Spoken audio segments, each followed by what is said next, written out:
It was the night before the fight. The race, I should say. And Goggins stops by the Navy SEAL Team 5 gym and sees SBG in there, who was one of the instructors of the Buds training. And just what he said, Goggins, let's jack some fucking steel. I laughed. He stared me down. You know, Goggins, he said, stepping closer, when the Vikings were getting ready to raid a fucking village and they were camped out in the fucking woods in their goddamn tents made of fucking deer hides and shit sitting around a campfire, did you think they said, hey, let's have some herbal fucking tea and call it an early night?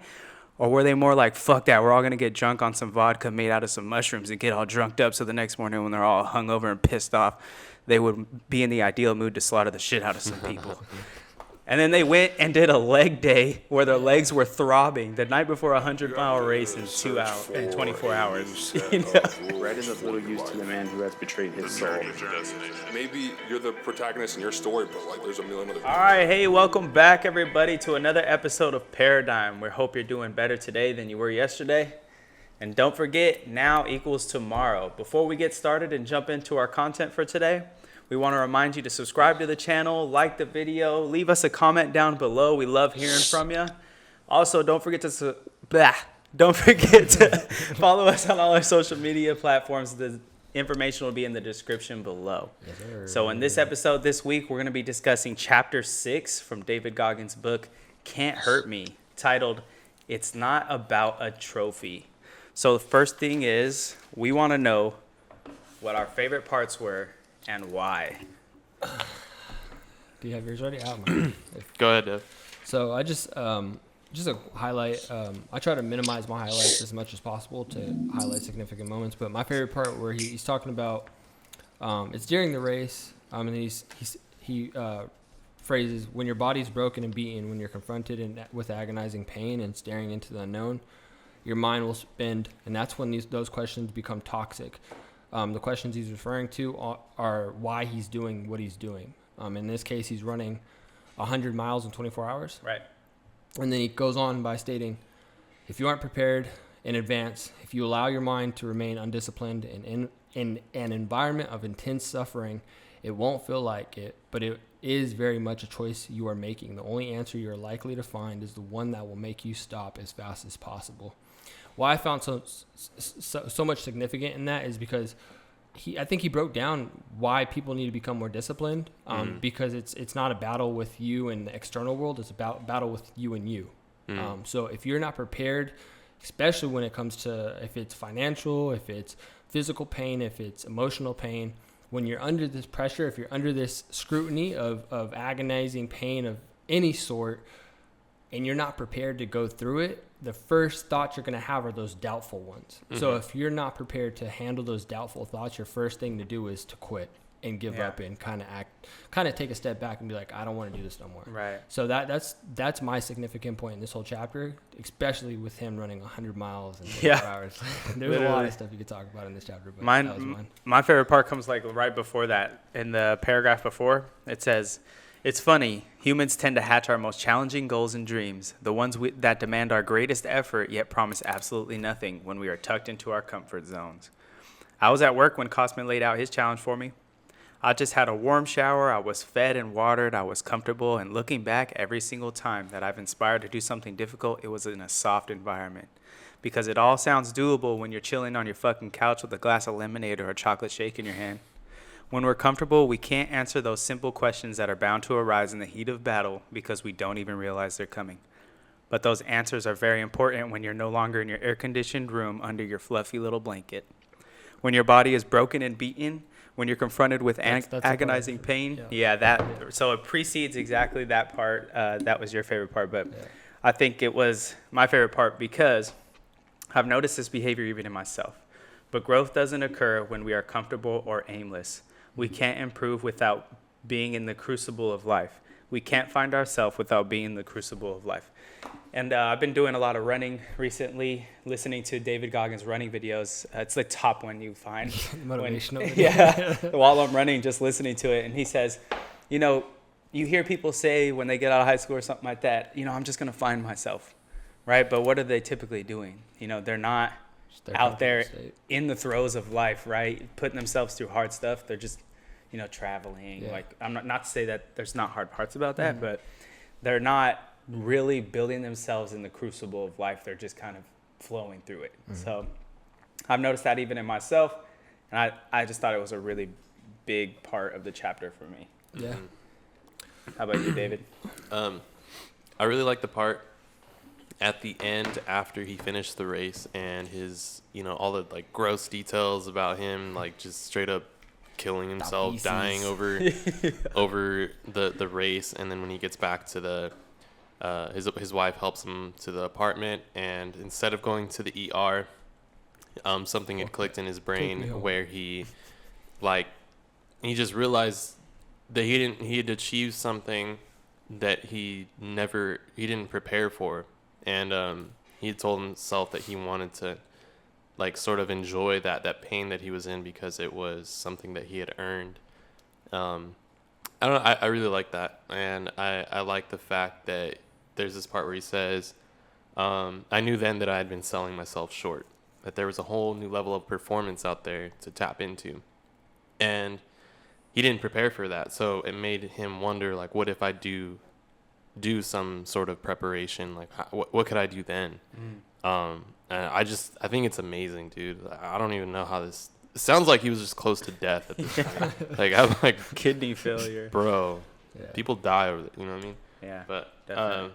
it was super inspiring. You know what I mean? If he can do this, I feel like once you master your mind, you can push past that threshold and tap into something that you didn't think was even humanly possible for you. Yeah. So Yeah. I think that's super cool. Hell yeah. What about you, John?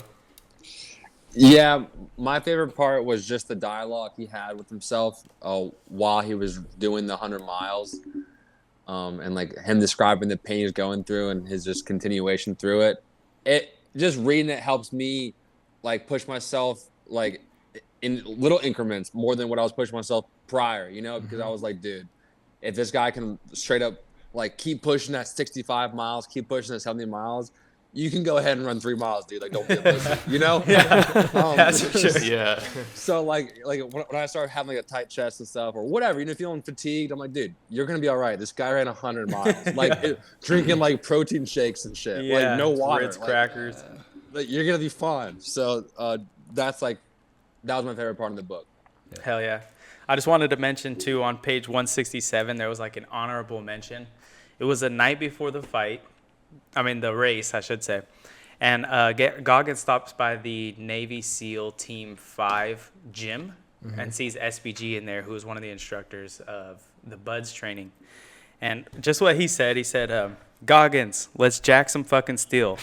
I laughed. He stared me down. You know, Goggins, he said, stepping closer, when the Vikings were getting ready to raid a fucking village and they were camped out in the fucking woods in their goddamn tents made of fucking deer hides and shit sitting around a campfire, did you think they said, hey, let's have some herbal fucking tea and call it an early night? Or were they more like, fuck that, we're all going to get drunk on some vodka made out of some mushrooms and get all drunked up so the next morning when they're all hungover and pissed off, they would be in the ideal mood to slaughter the shit out of some people? And then they went and did a leg day where their legs were throbbing the night before a 100-mile race in 24 hours. This man's crazy, I just thought it was an honorable mention, and SBG sounds like an inspiring guy. It sounds like an animal, bro. On some Iron Man, Right? shit, Yeah. dude. Shit That's makes crazy. No sense. For real. All right, so I'm going to jump into the summary of the chapter. It's kind of surface level. So if you guys think this sounds interesting to you, I highly suggest picking up this book. We love it. It's inspired us to make some changes incrementally just to become better, man. So highly suggest you pick it up. It's like at most like $19. So read along with us. And let us Definitely know. worth it. Get the limited edition. You're gonna be wanting to run and climb up a fucking mountain when you read this book. Yeah, that's for Crazy. sure. All right. So chapter 6 begins with Goggins running a 100-mile and 24-hour race. The race took place at San Diego's Hospitality Point. Goggins describes it as a terrain so vanilla it's downright serene.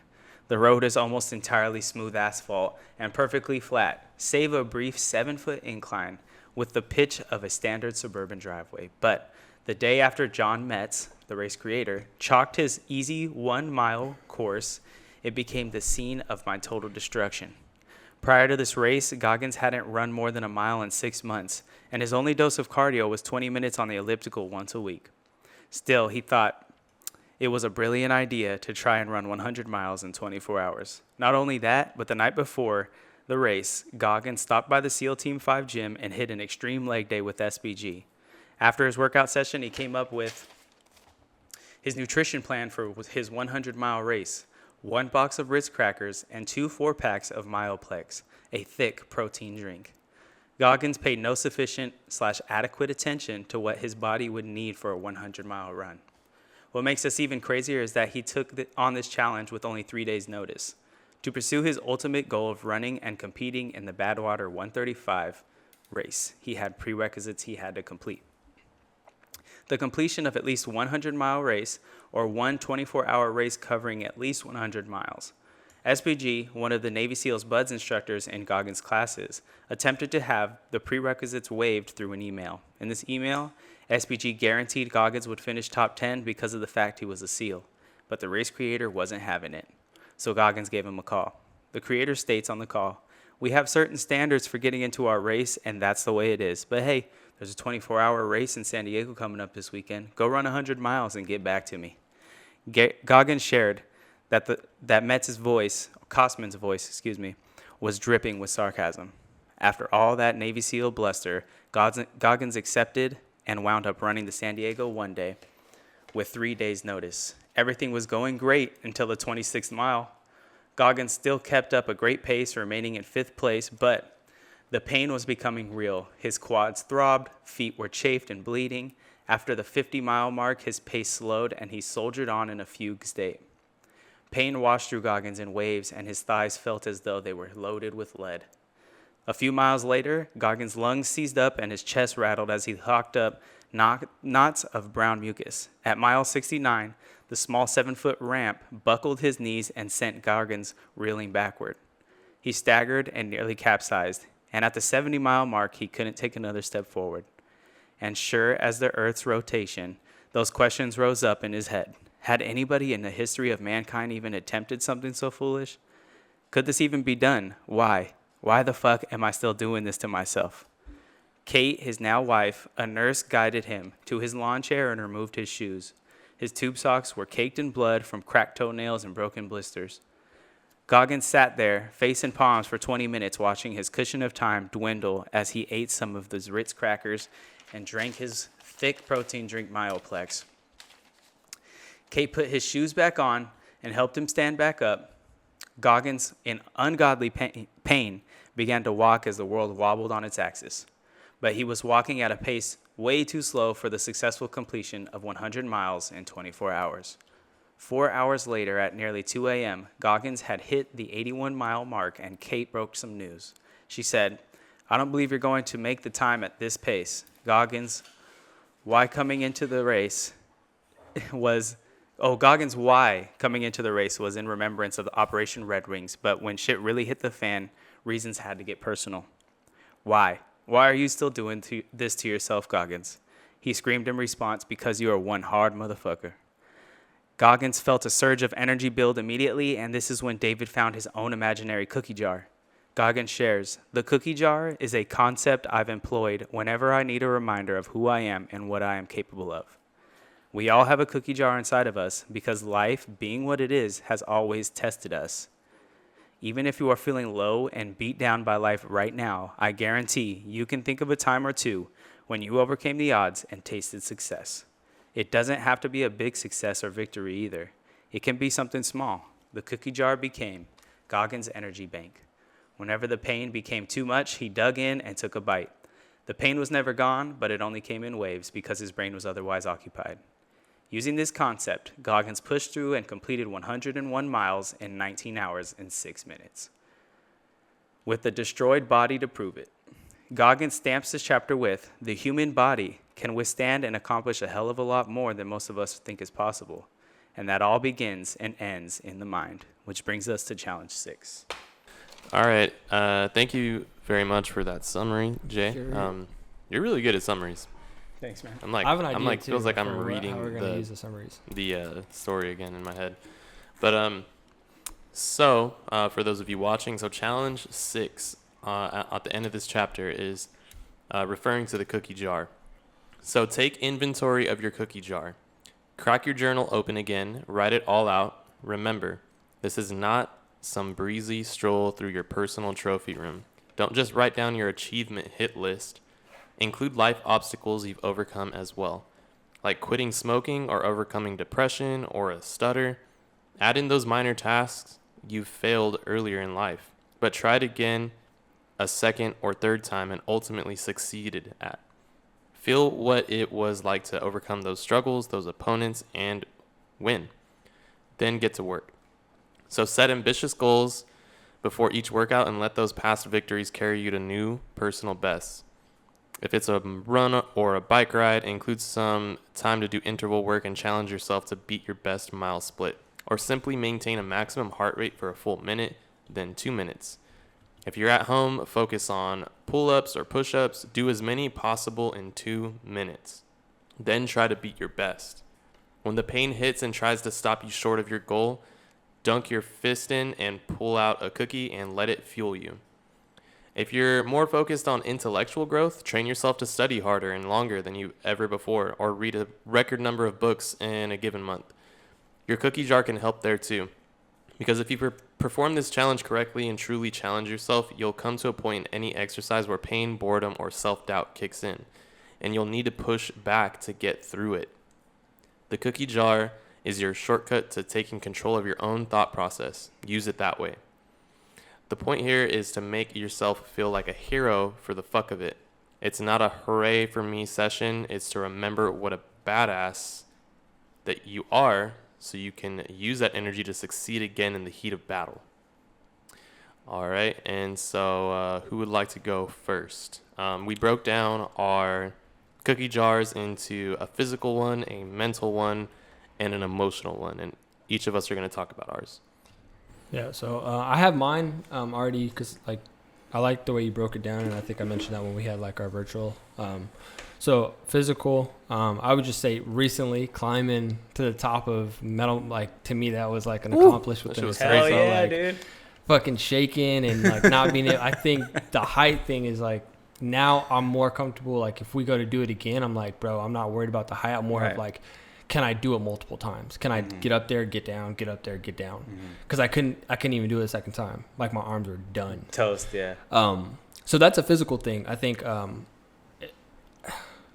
it's more mental, but it was more of the height thing that was like, it felt like accomplishment. You know what I mean? Hell yeah. Mental, past 2 years, I had a breakup. I thought the woman would be there for like a long, long time of my life. We kind of just separated and went our separate ways. I had to find my own independence after a very long relationship.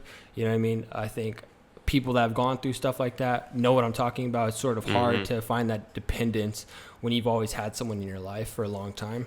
I just had to own up to my own life. You know what I mean? I had to build up myself and not look for any value out externally from me. And that was the mental one? Yeah, that's my mental one. What did it teach you exactly? Personal development most. It taught me responsibility, accountability. If you can't show up for other people, you damn sure can't show up for yourself. So you need to focus on being able to show up for yourself first, then being able to help and guide others, right? Okay. What was the physical, mental, emotional? Emotional. No, so that's emotional. That was an emotional one. That was okay. That's emotional. Mental, that's a little of a hard one. I would say reading, and sort of on the lines of the emotional side is personal development, because I think those go hand in hand. Personal development is everything from waking up to being disciplined on time when you go to work, showing up to the book club. Personal development is a very wide range of things. It's a mental thing, being responsible, being accountable, being someone of integrity, respect. When I look at my mental capacity, I think I'm a lot stronger from where, if I'm just dating back to when I had my breakup, I would say I'm way mentally stronger now, not just emotionally, but mentally overall, intellectually, any of the way I think when I talk to people, I'm always looking for how can people benefit themselves the best. And rather So than, what's like, the cookie? I don't understand what the cookie is. What you so- just said. So it would be my personal development. I kind of threw those in together, emotional and I just want to go. That's kind of vague. My personal development, like these are supposed to be things you can draw from and be like, this is gonna help push me. because I did the I see what you're saying. So like before it was like climbing the thing, right? You know, yeah, climb the thing that's and like then a cookie. Yeah, and then we broke up, and then so mental. That's, I mean, that's a I would little hard say one. I can kind of I would- maybe see from what I've seen from you, Devin, is like because when it's interesting that Jay, you broke it down into 3 things like that, because I was like debating. I was like, what's mental and emotional, because the emotions really start in your head. Like the mental part of it is somewhere inside of you in your head or whatever.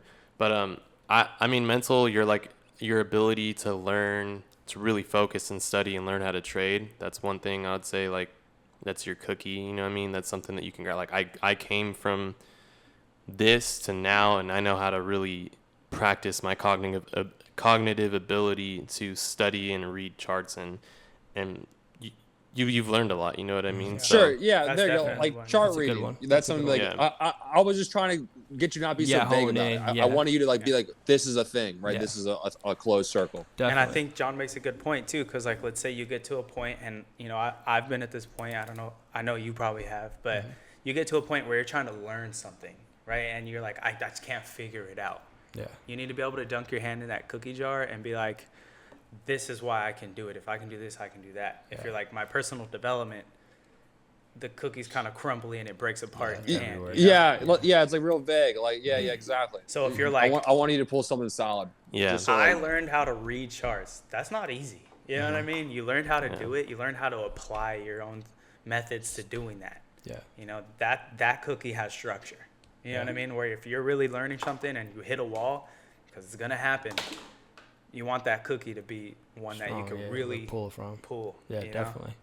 So yeah, thank you for that, guys. I think that's my third one is the chart reading, financial literacy, being able to create a budget. You know what I mean? Right. If I ever run into financial problems again, like That's a lot of mental power, So you know yeah, what I mean? there's So- a lot of thinking like that now. I could I'm like coming up with stuff like Yeah, see? So Definitely. yeah, thanks for that. Mm. And if you think about, too, what did I learn from them?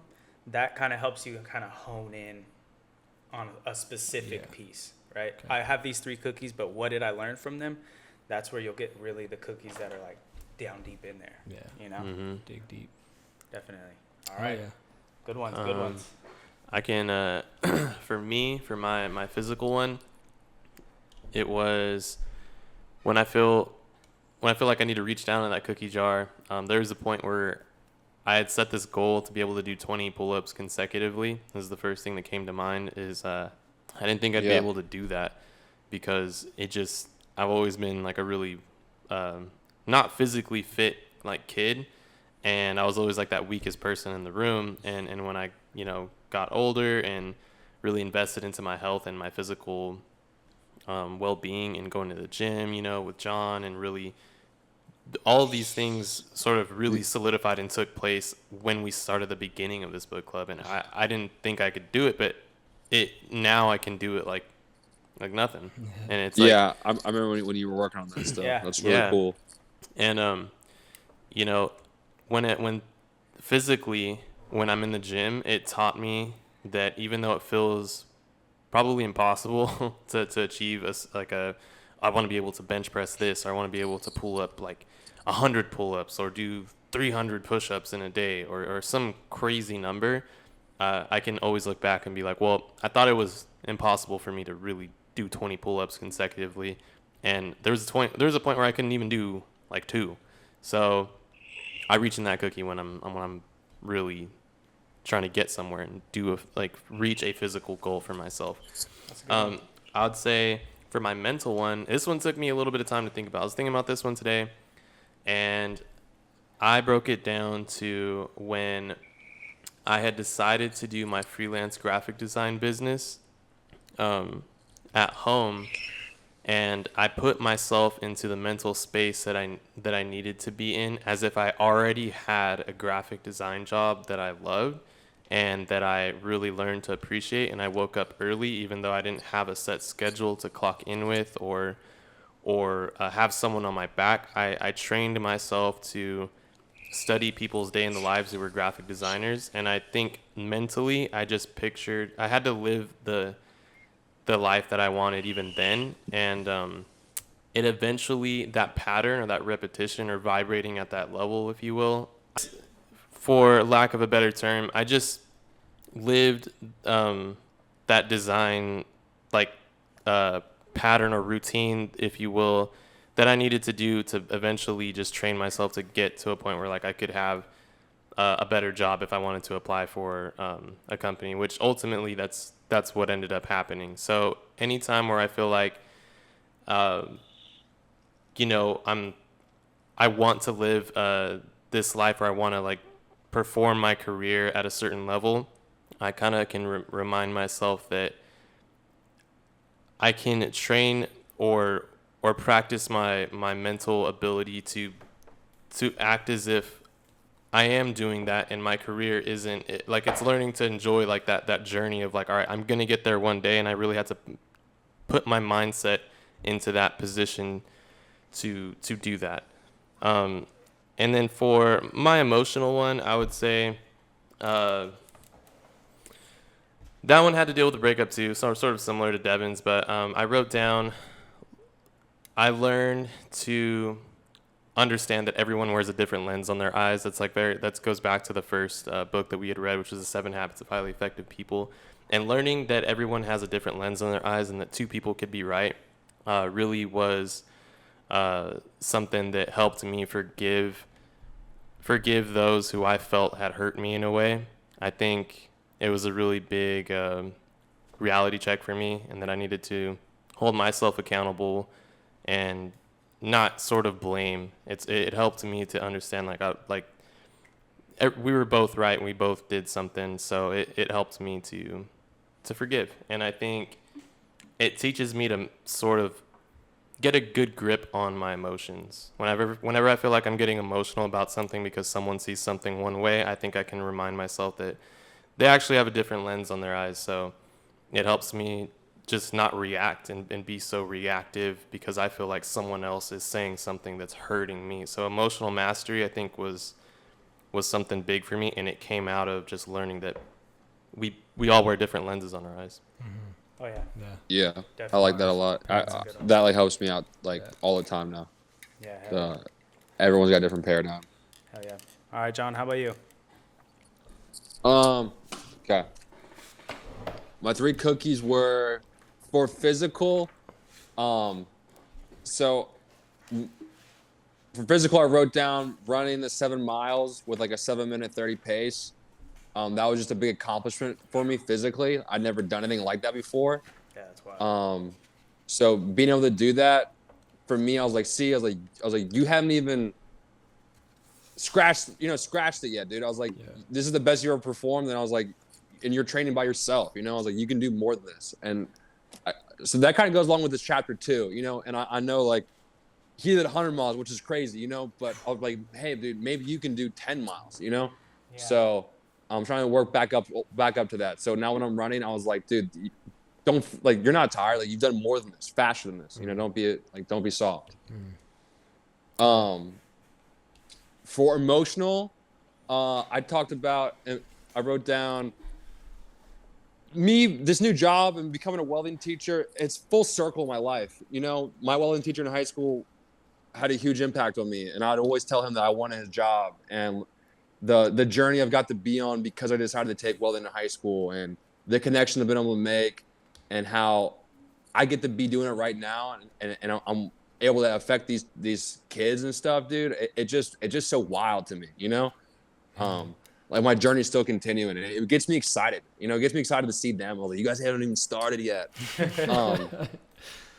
This book's been real good about that. Because some kids, they talk to me about what they want to do after high school, yada, yada.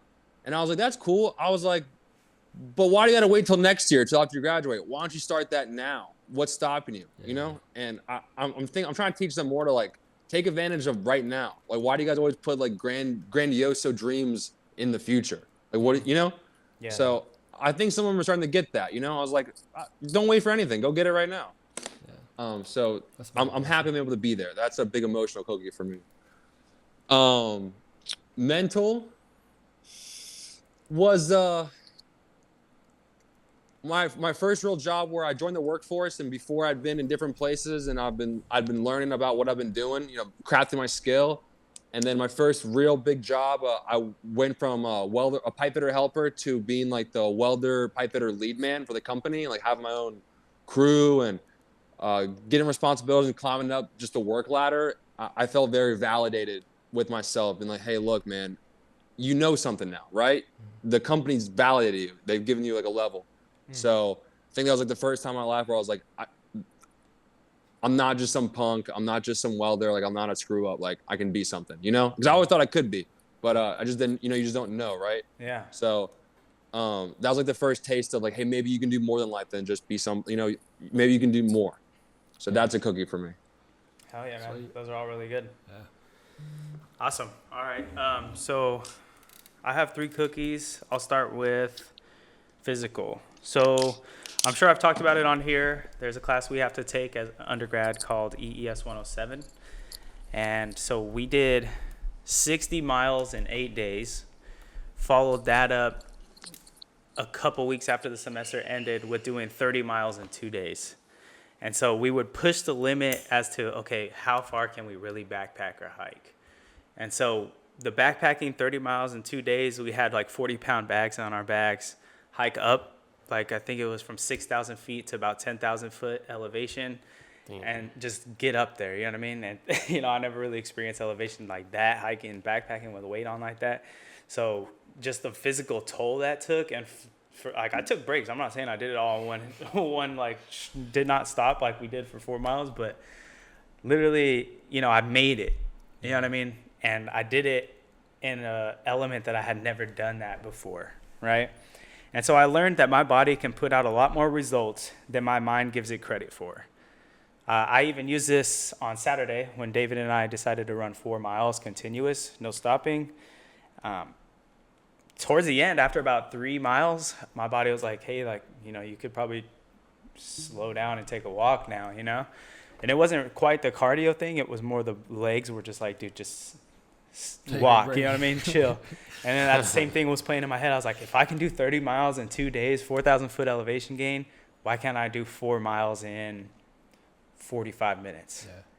Yeah. And on flat ground. It's a little hot land, you know what I mean? But I used that cookie to be like, look, you did this, I think you can do this, you know? So that was one of my physical cookies that I keep in the cookie jar that I pull back all the time, you know? Mm-hmm.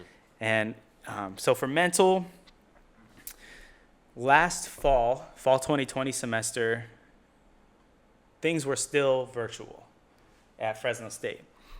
And so school demands a lot every semester, but when I think back on that semester, not only was class moved completely online, but I was totaling 18 units. So full times 12, I was just like, look, I want to get this done. Let me take time and a half. So full time and a half total units. And so that was 18 units. And so I decided to take the rest of like those top end undergrad classes and leave myself with 3 classes in my final semester. And so that was a real test of how much can you turn each of these boulders into a pebble and submit a pebble at the end of the semester, you know? Mm-hmm. And I did it successfully. You know, not only did I do it successfully, I learned that I'm capable of handling a lot more mental intake than my mind gives me credit for. Yeah. Right? And being in grad school, this is one that I keep leaning back on because every week it's a new mountain of paperwork you have to do, right? Like, here's 6 more scientific articles that we got to read chapter-wise. Here's some more work you have to do.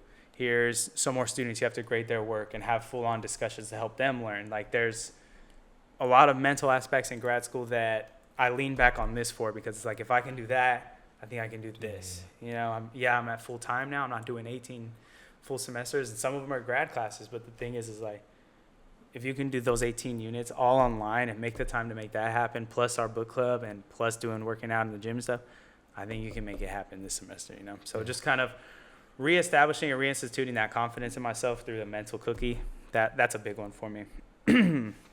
One that I haven't really used as of lately, but I still keep in the jar is my emotional one.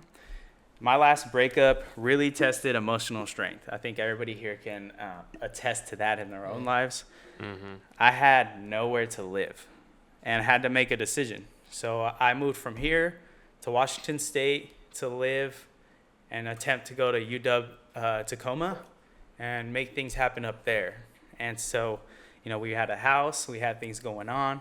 Things didn't go great, so I genuinely did not have a place to live. I had 2 weeks to move out. It was either go make something happen in Washington or bite the bullet and come back to square one and retreat back to California, regroup, and come up with a new plan. And so I decided for option B. Some people may not have. I decided to just because I felt at the time that probably gave me the most stability where I could still go to school, not have to work full time, and kind of build my life there.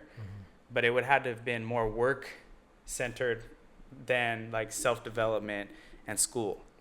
And so I decided to come back here, and I'm really glad I did. I'm so glad I did, because if I had not, I do not know if I would have had the time or the desire to develop into the man that I am today.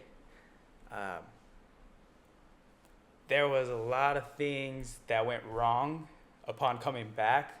Like it wasn't all freaking rainbows and butterflies once I got back. It was still a lot of hard work to get into a mental space where I could develop myself into a better person. Yeah, do your work right now. That's when I went through that drug habit. That's when I still did good in school, but I wasn't doing it as fast as I could. I wasn't networking. I wasn't developing. So I think back on that time and kind of the whole list of events that followed it as like, you made it through a drug habit. You made it through breaking up with your first love or your first girlfriend, and then moving back out of state to square one and made it happen and became better than I think I could have even become up there. Definitely. And so that's one cookie that I heavily relied on at one point. And at some points I still take it out now, but that's probably one of the most structured cookies in that jar, because I think I made the most development of character and strength mentally, emotionally, and physically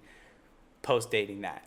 Yeah. So that's one of the biggest ones I took. Yeah, I think we've all, like you said, we can all attest to. I think when you have a breakup, it's like a test of how stronger you're going to become after this. Because how I see it is, I'm trying to prove you. I'm trying to come back and like low key kind of shit on you. Like that's my whole, like that's my cookie that I use. Is like, I'm not gonna be like, you're not shit, but I want you to look at me and be like, damn, I was with him. I want her to tell people like that was my ex-boyfriend.